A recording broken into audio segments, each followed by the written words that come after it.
দেখো আমাদের practice set আজকের প্র্যাকটিস সেটে 20টা করে 20টা জিকে প্র্যাকটিস করব। তো আগের সেটে 20টা করানো আছে, আর এই সেটে 20টা হবে। তো আজকে 21 থেকে আরম্ভ হবে আমাদের, ঠিক আছে। দেখো নিচের ফার্স্ট কোশ্চেন, নিচের কোন ক্রমটি ঠিক? নিচের কোন ক্রমটি ঠিক আমাদের? দেখো বলো, বলার চেষ্টা করো। দেখো খারবেলের সম্পর্কে আমরা কোথা থেকে জানতে পারি? খারবেলের সম্পর্কে, দেখো খারবেলের সম্পর্কে আমরা জানতে পারি হাতি গুফা প্রশস্তি থেকে আমরা রাজা খারবেলের সম্পর্কে জানতে পারি। সমুদ্রগুপ্তের কৃতিত্ব আমরা কোথা থেকে জানতে পারি? এলাহাবাদ প্রশস্তি থেকে, সমুদ্রগুপ্ত হরিসেন রচিত এলাহাবাদ প্রশস্তি থেকে জানতে পারি। এবার রুদ্রদমন, শক রাজা রুদ্রদমন সম্পর্কে আমরা কোথা থেকে জানতে পারি? জুনাগড় শিলালিপি থেকে আমরা শক রাজা রুদ্রদমন সম্পর্কে জানতে পারি। এবারে গৌতমীপুত্র সাতকর্ণী সম্পর্কে আমরা কোথা থেকে জানতে পারি? গৌতমীপুত্র সাতকর্ণীর থেকে আমরা জানতে পারি। নাসিক প্রশস্তি থেকে গৌতমীপুত্র সাতকর্ণীর ব্যাপারে আমরা সব কিছু জানতে পারি। তো এখানে 4টে অপশানের মধ্যে আছে, কোন অপশানটা ঠিক হবে? দেখো এখানে 4টে অপশানের মধ্যে দেখো অপশান নাম্বার বি দেখো আমাদের কিন্তু এখান থেকে ঠিক হবে। এখান থেকে দেখো আমাদের চারটে এমসিকিউ আকারের কোশ্চেন কিন্তু এখান থেকে আমাদের প্র্যাকটিস হয়ে হলো। তো চলো নেক্সট কোশ্চেন দেখি। রাজ্য পুনর্গঠন আইন 1956 কততম সংবিধান সংশোধনের মাধ্যমে পাস হয়? রাজ্য পুনর্গঠন আইন কততম সংবিধান সংশোধনের মাধ্যমে পাস হয়? হ্যাঁ, সপ্তমে, তাই তো। এবারে সপ্তমে আর কি হয়েছিল? আর এখানে সপ্তমে হয়েছিল তোমার একই ব্যক্তি একাধিক রাজ্যের রাজ্যপাল থাকতে পারে। সপ্তমে হয়েছিল একই ব্যক্তি একাধিক রাজ্যের রাজ্যপাল থাকতে পারে। রাজ্যপাল থাকতে পারেন একই ব্যক্তি একাধিক রাজ্যের রাজ্যপাল থাকতে পারেন। এবারে দেখো সংবিধান সংশোধন যখন ব্যাপারটা এলো, তো আমাদের এখান থেকে কোশ্চেন হতে পারে সংবিধান সংশোধন পদ্ধতি কত নম্বর ধারায় আছে? 368 নম্বর ধারায় আমাদের সংবিধান সংশোধন পদ্ধতি আছে। সংবিধান সংশোধন পদ্ধতি তিন রকমভাবে হয়ে থাকে। তিন রকমভাবে সংবিধান সংশোধন হয়ে থাকে আমাদের। এরপর চলো আমরা এরপর কিছু আমি তোমাদেরকে সংবিধান সংশোধনী বলছি, যেগুলো তোমরা নোট করে নিও। তো দেখো 9তম, যেমন এখানে দেখো 9তম সংবিধান সংশোধন পদ্ধতি কত? 1960 সালে বেরুবারি ভার্সেস ভারত সরকার। বেরুবারি ভার্সেস ভারত সরকার।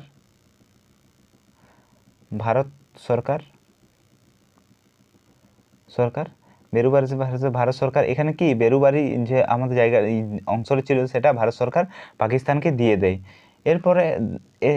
এরপরে 10তম সংবিধান সংশোধন পদ্ধতি তোমার 1961 কি হয়? দাদারা ও নগর হাভেলি দাদারা ও নগর হাভেলি কি কেন্দ্রশাসিত অঞ্চল হয়। কেন্দ্রশাসিত অঞ্চল হয়। এরপর দেখো 12তম, এগুলো কিন্তু খুব ইম্পর্টেন্ট। ভিভিআই করতে পারো, কিন্তু ভিভিআই করতে পারো, ঠিক আছে। 12তম 1962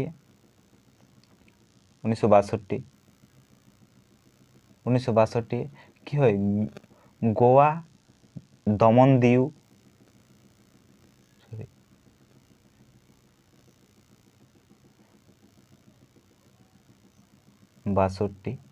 গোয়া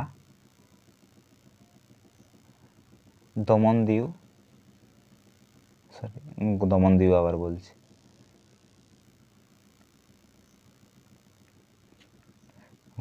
গোয়া দমন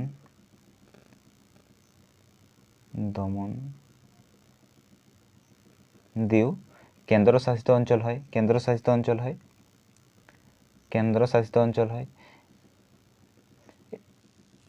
এবার 13তম দেখো, 13তম সংবিধান 1962 নাগাল্যান্ড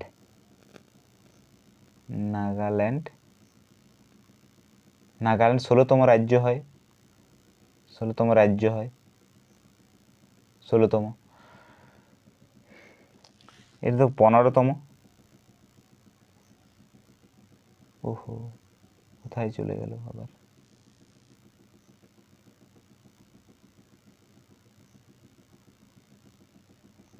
দেখো 15তম, দেখো 15 15 কত সালে?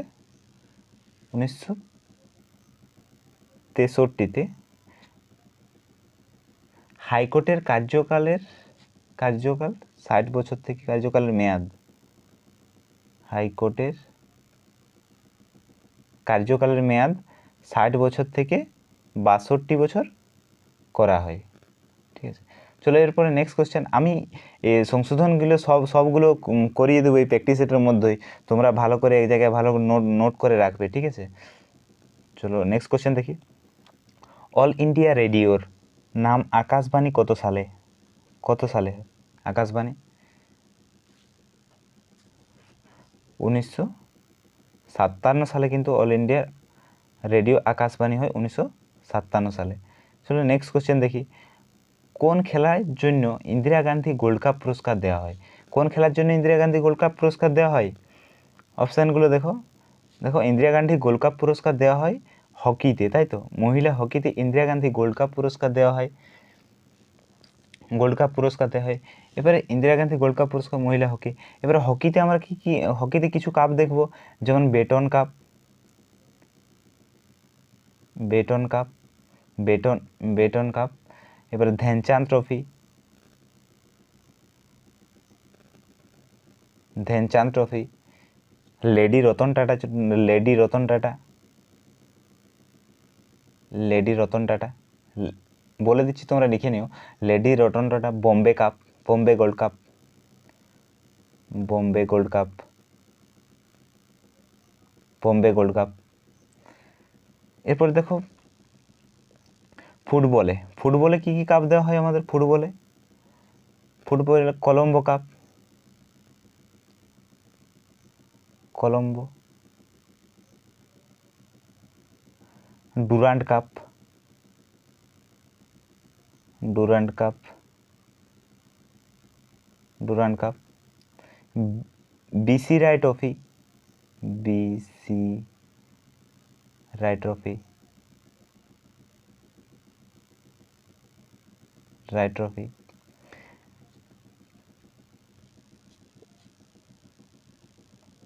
এরপরে দেখো ব্যাডমিন্টনে কি কি দেওয়া হয় বলো তো?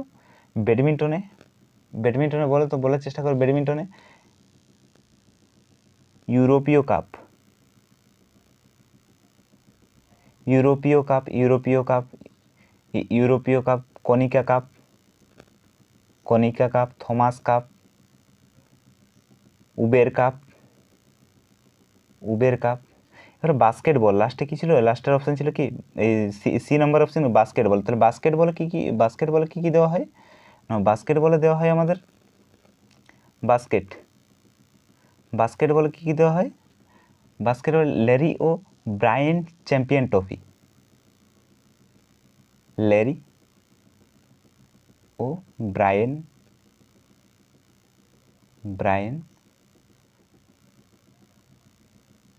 Champion trophy. চলো নেক্সট কোশ্চেন দেখি আমরা কি আছে। আন্তর্জাতিক ক্রিকেটে দ্বি-শতরানের রেকর্ড সচিন টেন্ডুলকার কোন শহরের স্টেডিয়ামে করেছিল? কোন শহরের স্টেডিয়ামে করেছিল? গোয়ালিয়র স্টেডিয়ামে কিন্তু করেছিল, তাই তো? গোয়ালিয়র স্টেডিয়াম। গোয়ালিয়র কোথায়? গোয়ালিয়র মধ্যপ্রদেশ, মধ্যপ্রদেশ। গোয়ালিয়র কিন্তু মধ্যপ্রদেশের একটা স্টেডিয়াম। এরপরে বরোদা, বরোদাটা কোথায়? বরোদাটা গুজরাট, গুজরাট। বরোদাতে কি আছে? বরোদা ভাদোদরা, বরোদা ভাদোদরা। গুজরাটে কি আছে? Railway staff college, Vadodara. Railway, railway staff, railway staff college.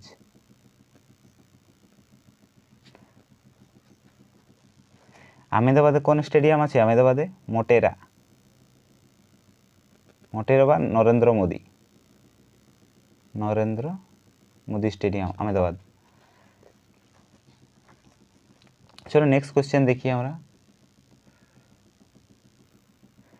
প্রথম মহিলা শ্রেষ্ঠ পরিচালক হিসেবে অস্কার পুরস্কার পেলেন বা পেয়েছিলেন কে আর কি, পেয়েছিলেন কে? তো প্রথম মহিলা শ্রেষ্ঠ পরিচালক হিসেবে অস্কার পুরস্কার পেয়েছিলেন ক্যাথরিন বিগেলো। তিনি 2010 সালে কিন্তু এই অস্কার পুরস্কার পেয়েছিলেন। এবারে অস্কার দেওয়া হয়, অস্কার কত সাল থেকে দেওয়া হয়? অস্কার 1929, অস্কার দেওয়া হয় 1929 থেকে অস্কার পুরস্কার দেওয়া হয়। অস্কার প্রথম ভারতীয়, যদি এখান থেকে কোশ্চেনটা আসে যে প্রথম ফার্স্ট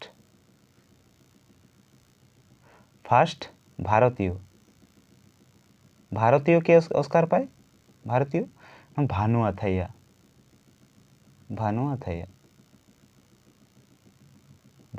কত সালে পেয়েছিলেন? কত সালে? 1983 তিনি কিন্তু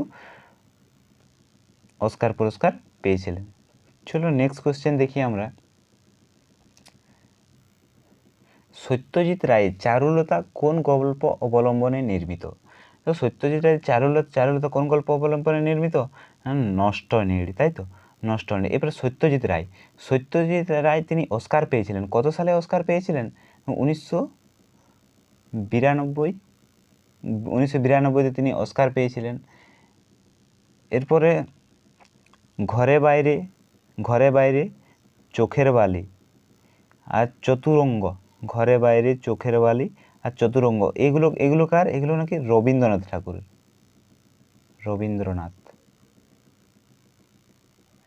সব রবীন্দ্রনাথ ঠাকুরের ওঠে। চলো এরপরে দেখি আমরা নেক্সট কোশ্চেন, যেমন সারে জাহাঁ সে আচ্ছা গানটির রচয়িতা কে? সারে জাহাঁ সে আচ্ছা গানটির রচয়িতা কে? মোহাম্মদ ইকবাল কিন্তু এই গানটির রচয়িতা। চলো নেক্সট কোশ্চেন দেখি। স্যান্ডউইচ দ্বীপটি কোন মহাসাগরে অবস্থিত? স্যান্ডউইচ দ্বীপটি কোন মহাসাগরে অবস্থিত? এটি কোন মহাসাগরে? নাকি এটি আটলান্টিক মহাসাগরে এই দ্বীপটি অবস্থিত, আটলান্টিক মহাসাগর। এরপরে সব থেকে যদি সিকোয়েন্স অনুযায়ী সাজানো হয় মহাসাগরগুলো, তো কীরকম সিকোয়েন্স আছে? 1 নম্বরে আছে, যেমন 1 নম্বরে প্রশান্ত মহাসাগর হবে 1 নম্বরে, ঠিক আছে। দ্বিতীয় হবে আটলান্টিক মহাসাগর, আর তৃতীয়তে হবে ভারত মহাসাগর, ঠিক আছে। আর চতুর্থ বলে, তাহলে চতুর্থতে কি? আর্কটিক।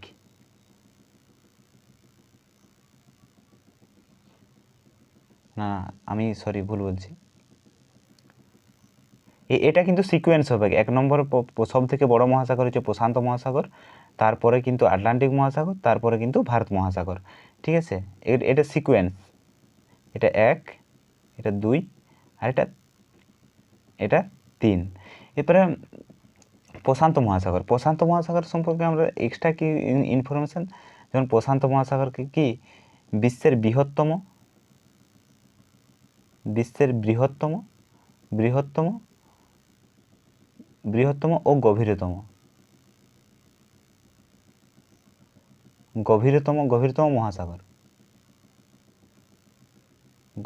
মহাসাগর। এবারে আটলান্টিক মহাসাগর কি এসের মতো আকৃতি, তাই তো। এটা কিন্তু এসএসসিতে পড়েছিল কোশ্চেনটা, যে এসের মতো আকৃতি দেখতে কোন মহাসাগর?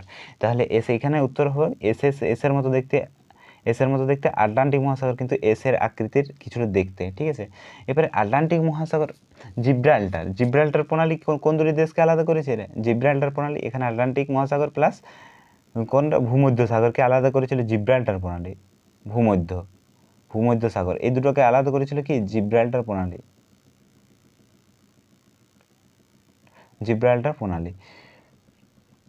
জিব্রাল্টার প্রণালী। এবারে যে জিব্রাল্টার প্রণালী কোন দুটি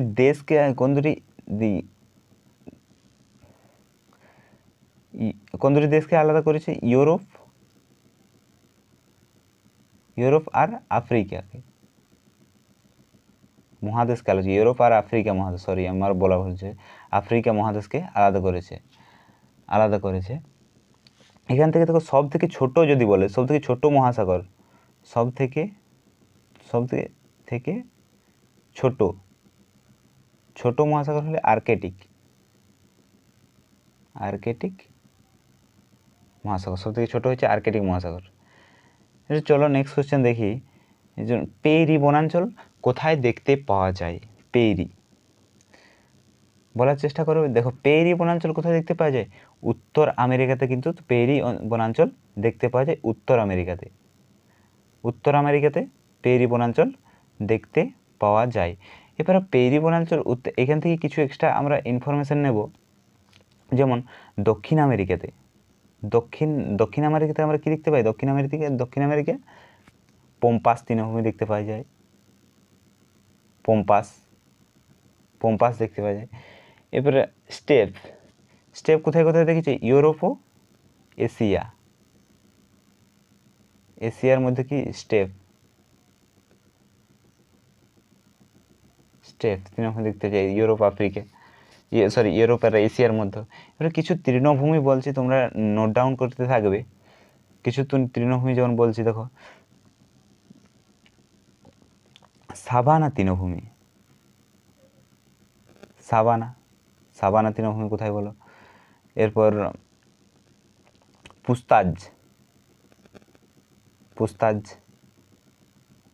পুস্তাজ কোথায় বলো?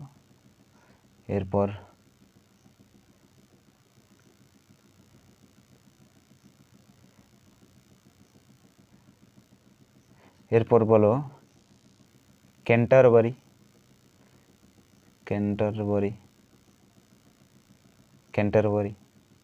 লানোজ।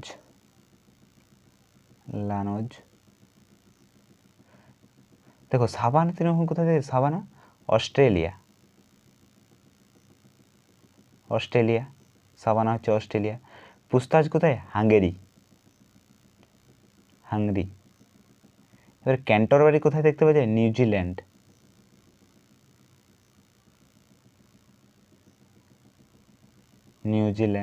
নিউজিল্যান্ডে দেখা যায়। লানোজ কোথায় দেখা যায়? না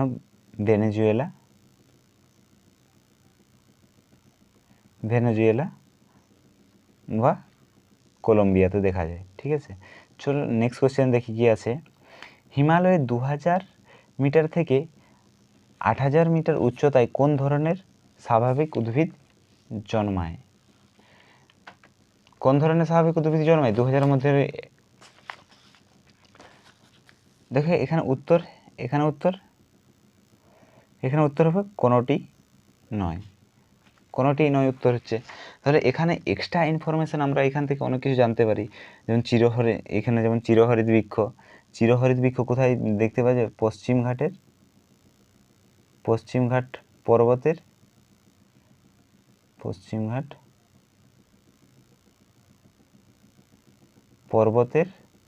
পশ্চিম ঢালে দেখতে পাওয়া যায়। পশ্চিম ঢালে কিন্তু দেখতে পাওয়া যায়। এবারে ভারতে সব থেকে, এখান থেকে যদি কোশ্চেন আসে, ভারতে কোন অরণ্যের পরিমাণ সবচেয়ে বেশি? নাকি ভারতে পর্ণমোচী বৃক্ষ সব চাইতে বেশি কিন্তু ভারতে।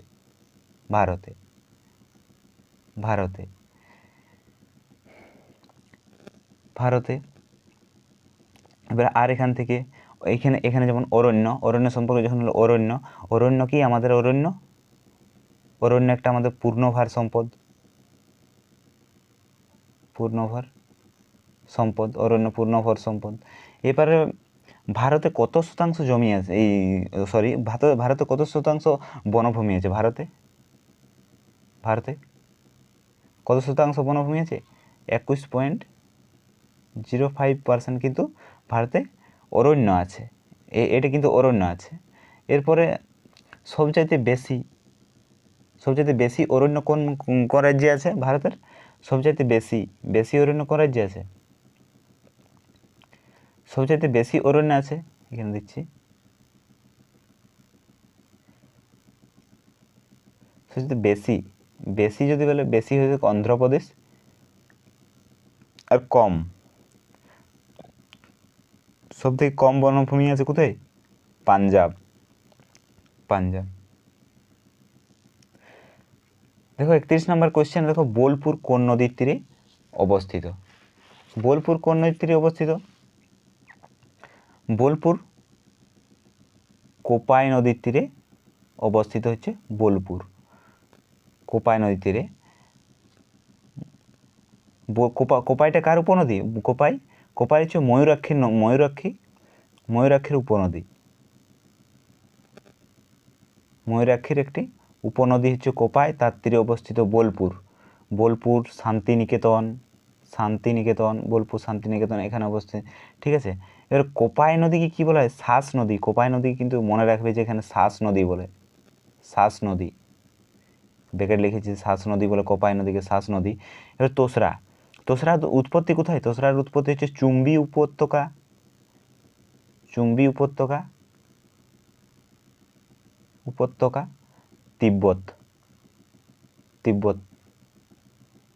তিব্বতের চুম্বী উপত্যকা থেকে তোসরা নদীর উৎপত্তি। এবার অজয় নদী এখান থেকে একটা কোশ্চেন আসতে পারে যে অজয় কোন, এখানে কোশ্চেনটা হতে পারে যে কোন দুটি নদীর মধ্য দিয়ে অজয় নদী গিয়েছে, কোন দুটি নদীর মধ্য দিয়ে অজয় নদী গিয়েছে? এখানে হবে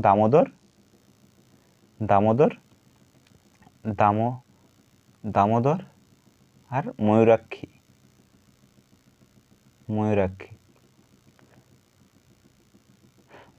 এই দুটি নদীর মধ্য দিয়ে কিন্তু অজয় নদী গিয়েছে। বা কোশ্চেনটা ঘুরিয়েও দিতে পারে যে অজয় নদী কোন দুটি নদীর মধ্য দিয়ে গেছে, মাঝখান দিয়ে। তো উত্তর এটাই হবে যে দামোদর আর ময়ূরাক্ষী নদীর মধ্য দিয়ে অজয় নদী গিয়েছে। দেখো 33 নম্বর কোশ্চেনে বিশ্ব প্রতিবন্ধী দিবস কবে পালিত হয়? দেখো বিশ্ব প্রতিবন্ধী দিবস এখানে একটা অপশানও নেই। বিশ্ব প্রতিবন্ধী দিবস পালিত হয় 3 ডিসেম্বর পালিত হয়। এবারে দেখো এখান থেকে এ নম্বর 8ই মার্চ আমরা কী পালন করি? নারী দিবস 8ই মার্চ। এবার 21শে মার্চ কি?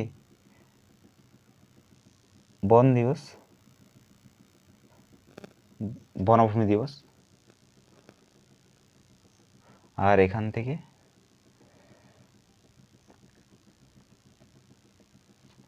15ই মার্চ। আচ্ছা 15ই মার্চ কি আমরা পালন করে থাকি? বিশ্ব ভোক্তা দিবস। বিশ্ব ভোক্তা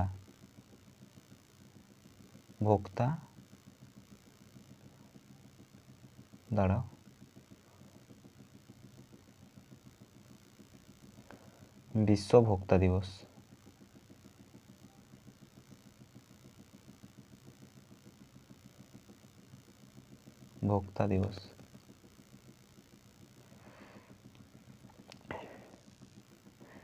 দেখো এশিয়া উন্নয়ন ব্যাংকের সদর দপ্তর কোথায়? বলো। এশিয়ান উন্নয়ন ব্যাংকের সদর হচ্ছে ম্যানিলা। এরপর এখান থেকে কোশ্চেন আসতে পারে যে ম্যানিলা কোথায় অবস্থিত? ম্যানিলা হচ্ছে ফিলিপিন্সের রাজধানী।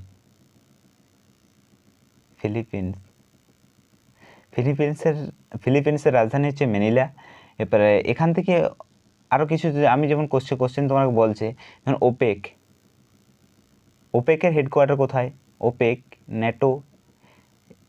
ন্যাটোর হেডকোয়ার্টার কোথায়?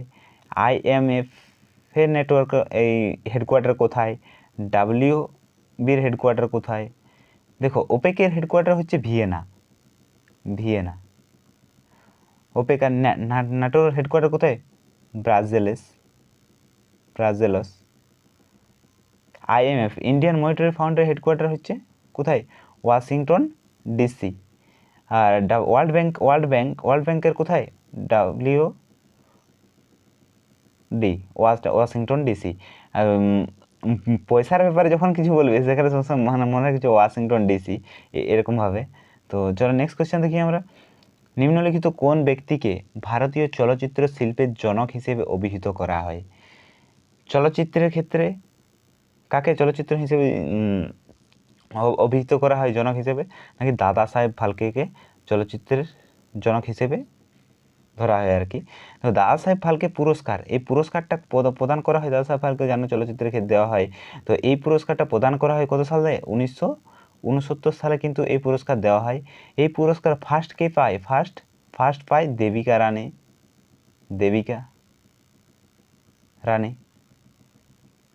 দেবিকা রানী পায়। নেক্সট কোশ্চেন, কলম্বাস কোন সালে আমেরিকা আবিষ্কার করেন? কলম্বাস কোন সালে আমেরিকা আবিষ্কার করে? কলম্বাস কিন্তু আমাদের ভারত আবিষ্কার করার জন্য বেরিয়ে রওনা হয়েছিল, কিন্তু আমেরিকা আবিষ্কার হয়ে গেছে। কত সালে বলো? দেখো 1992 সালে কিন্তু আমেরিকা আবিষ্কার করে কলম্বাস। এবারে কলম্বাস 1992 সালে আবিষ্কার করে। এখান থেকে আমার এটাই কোশ্চেন যে কলকাতা কবে আবিষ্কার হয়? কলকাতা, তো কলকাতা আবিষ্কার হয় 1900 বলছি আবার,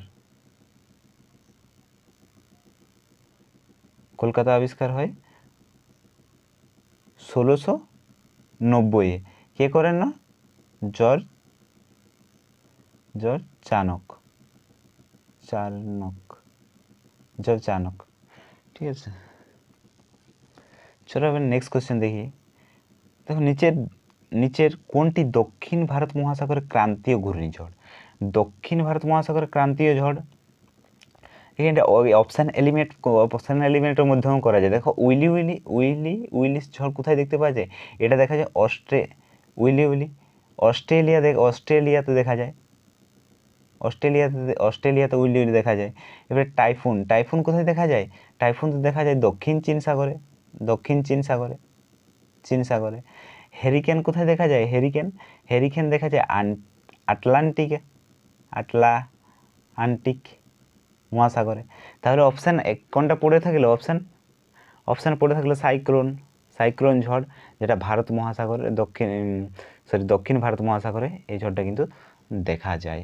তাহলে নেক্সট কোয়েশ্চেন দেখি আমরা।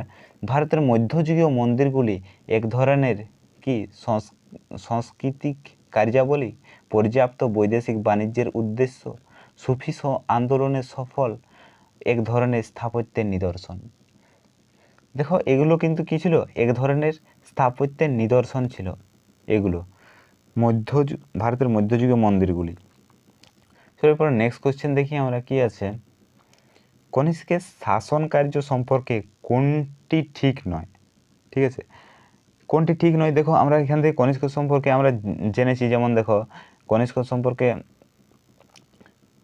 শকাব্দ চালু করেছিল কনিষ্ক, ঠিক, শকাব্দ চালু করেছিল। রাজতরঙ্গিনী গ্রন্থে তার কাশ্মীর জয়ের কাহিনী বিবৃত আছে, রাজতরঙ্গিনীদের কাশ্মীর জয়ের বিবৃত আছে, এটাও ঠিক। বৌদ্ধ দার্শনিক অশ্ব ঘোষ কনিষ্কের রাজসভায় অলঙ্কৃত, কনিষ্কের সভাকবি হচ্ছে অশ্ব ঘোষ, এটাও ঠিক। তাহলে এখানে কোনটা ভুল হচ্ছে?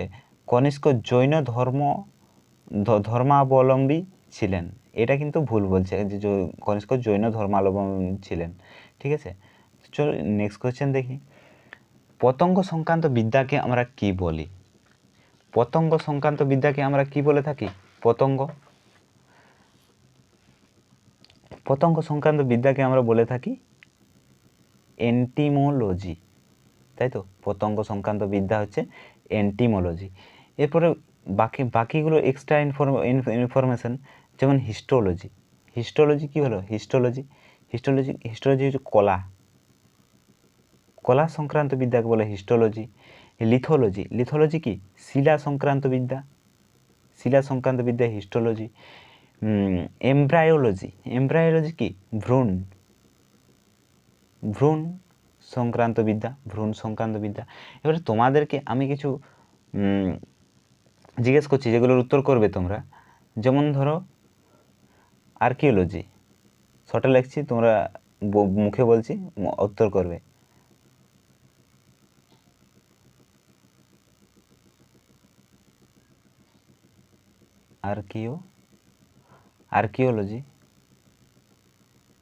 আর্কিওলজি যেমন অর্নিথোলজি, জিওলজি, দেখো জিওলজি কি, জিওলজি ভূতত্ত্ব, ভূতত্ত্ব, ভূতত্ত্ব। আর্কিওলজি,